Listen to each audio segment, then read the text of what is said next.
চোখে তামাকের গুঁড়ো ছিটিয়ে মদের দোকানের কর্মীর কাছ থেকে ছিনতাই, তদন্তে নেমে আস্ত ছিনতাই চক্রকে পাকড়াও করল পুলিশ। উদ্ধার খোয়া যাওয়া টাকার একাংশ। চোখে তামাকের গুঁড়ো ছিটিয়ে মদের দোকানের এক কর্মচারীর কাছ থেকে হাজার হাজার টাকা ছিনতাই করে চম্পট দিয়েছিল দুষ্কৃতীরা। ঘটনার তদন্তে নেমে প্রায় 1.5 মাসের মাথায় আস্ত ছিনতাই চক্রকে গ্রেপ্তার করল বাঁকুড়ার বিষ্ণুপুর থানার পুলিশ।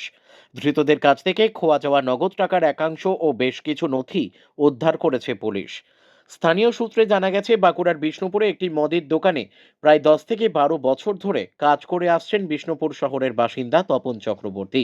অন্যান্য দিনের মতো গত বছর 11ই ডিসেম্বর রাত 11টা নাগাদ তিনি দোকানের মদ বিক্রির প্রায় 61,000 টাকা নগদ ও বেশ কিছু নথিপত্র নিয়ে বাড়ি ফিরছিলেন। বিষ্ণুপুর শহরের মদনমোহন মন্দিরের অদূরে তার পথ আটকায় দুজন দুষ্কৃতী। প্রথমে তার কাছে থাকা ব্যাগ ছিনতাই করার চেষ্টা করলে বাধা দেন তপন চক্রবর্তী। এরপরই ওই দুই দুষ্কৃতী তপন চক্রবর্তীকে বেধড়ক মারধর করে। পরে অপর এক দুষ্কৃতী ঘটনাস্থলে হাজির হয়ে তপন চক্রবর্তীর চোখে তামাকের গুঁড়ো ছিটিয়ে ব্যাগ ছিনিয়ে বাইকে চড়ে চম্পট দেয়। ঘটনার লিখিত অভিযোগ পেতেই তদন্ত শুরু করে বিষ্ণুপুর থানার পুলিশ। বিভিন্ন সূত্র কাজে লাগিয়ে বিষ্ণুপুর থানার পুলিশ প্রথমে ওন্দার ধবনী গ্রামের বাসিন্দা আকবর মণ্ডল, মোশারফি আলী মণ্ডল ও কারামুল্লা চৌধুরী নামের 3 দুষ্কৃতীকে গ্রেপ্তার করে। তাদের লাগাতার জিজ্ঞাসাবাদ করে এই ঘটনায় যুক্ত স্থানীয় বিষ্ণুপুর থানার শ্যামসুন্দর গ্রামের বাসিন্দা আয়ুব শেখ নামের অপর এক দুষ্কৃতীর খোঁজ পায় পুলিশ। এরপর তাকেও গ্রেপ্তার করে পুলিশ। ধৃতদের কাছ থেকে এখনো পর্যন্ত খোয়া যাওয়া নগদ টাকার মধ্যে 28,170 টাকা উদ্ধার করা হয়েছে খোয়া যাওয়া নথিও। পুলিশ জানিয়েছে, এই ঘটনায় আর কেউ যুক্ত রয়েছে কিনা তা জানতে ধৃতদের লাগাতার জিজ্ঞাসাবাদ করা হচ্ছে। আচ্ছা, গত ডিসেম্বর মাসের 11 তারিখে রাত্রি 10টা 40 মিনিট নাগাদ বিষ্ণুপুর থানার অন্তর্গত মদনমোহন টেম্পলের কাছে একটা ছিনতাইয়ের ঘটনা ঘটে। ওই সময় তপন চক্রবর্তী বলে একজন ভদ্রলোক, যিনি একটা ওয়াইন শপে কাজ করেন, উনি দোকান বন্ধ করে দোকানের কিছু কাগজপত্র এবং বিক্রির টাকা নিয়ে মালিকের বাড়িতে আসছিলেন। সেই সময় রাস্তায় তাকে দুজন ব্যক্তি আটকায় এবং তারপরে আরেকজন এসে 3জন মিলে তাকে তার চোখে কিছু গুঁড়ো ছড়িয়ে তাকে ফেলে দিয়ে রাস্তায় তার কাছ থেকে টাকার ছিনতাই করে। তার কাছে 61,000 টাকা সেদিনকে বিক্রির টাকা ছিল। এই ঘটনায় একটা অভিযোগ হয় এবং একটা মামলা রুজু হয়।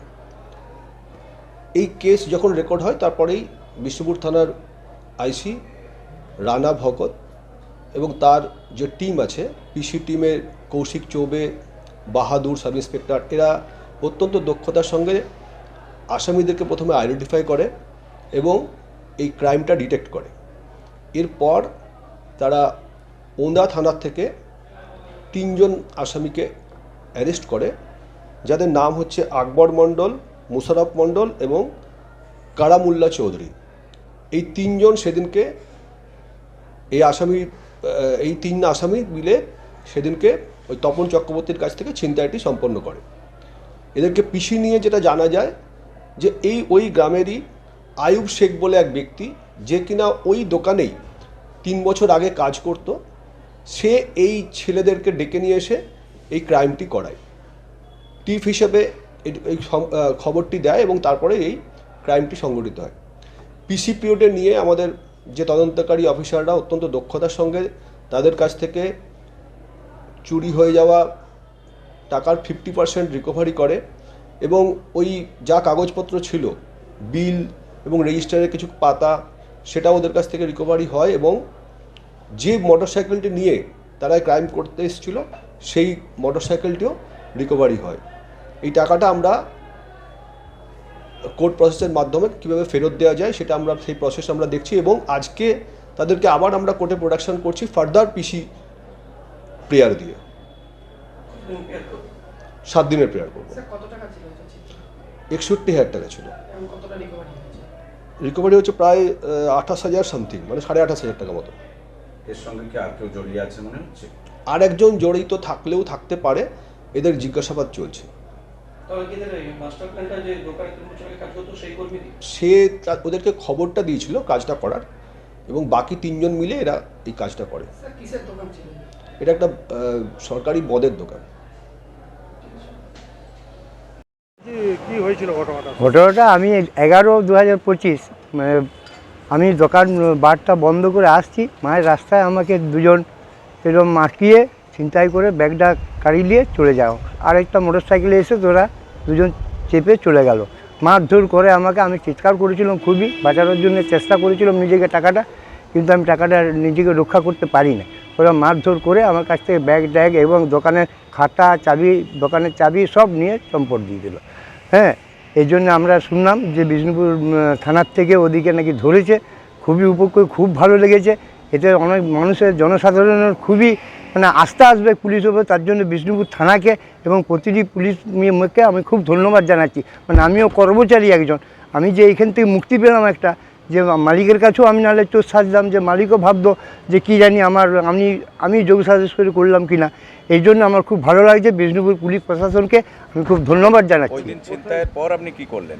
চিন্তার পর আমি যথারীতি এসেছিলাম থানায় এসে আমি করেছিলাম। কৌশিকবাবু আমাকে বলেছিলেন তারপরের দিন আবার আসতে, এসে আমি এখানে এফআইআর মানে করে গেছিলাম। মালিককে জানিয়েছিলেন? মালিককে জানিয়েছিলাম। সঙ্গে সঙ্গে ওখান হাড়িঘাট মানে মদনমোহন মন্দিরের কাছের থেকেই আমি মালিককে ফোন করেছিলাম। কিসের দোকান রয়েছে এবং কবে ঘটেছিল ঘটনাটা? মদের দোকান, কবে ঘটেছিল? মদের দোকান 11/2025 ডিসেম্বর। প্রতিদিনই আপনি রাত্রেবেলা? হ্যাঁ, প্রতিদিনই আমি প্রতিদিন কাজ করে এসে মালিকের কাছে হিসাব টিকাস দিয়ে বাড়ি আসি। কতদিন আপনি কাজ করছেন? আমি আজ প্রায় 10 বছর, 11 বছর। এরকম ঘটনা কোনোদিন? না, আমি এর চেয়ে আরও খারাপ ওয়েদারে এসেছি। বজ্র বিদ্যুৎ হচ্ছে, বৃষ্টি পড়ছে, তাতে এসেছি। এরকম কোনো দিন হয় না আমার। আপনার দোকানেরই প্রাক্তন একজন জড়িত ছিল? হ্যাঁ, শুনছি এরকম। আমি এসে বলছি, আমি চিনি না তাকে, আমি চিনি না। সে আগে কাজ করতো? হ্যাঁ, বললো সেটা আমি শুনলাম। তো কি নাম আপনার? আমার নাম তপন চক্রবর্তী।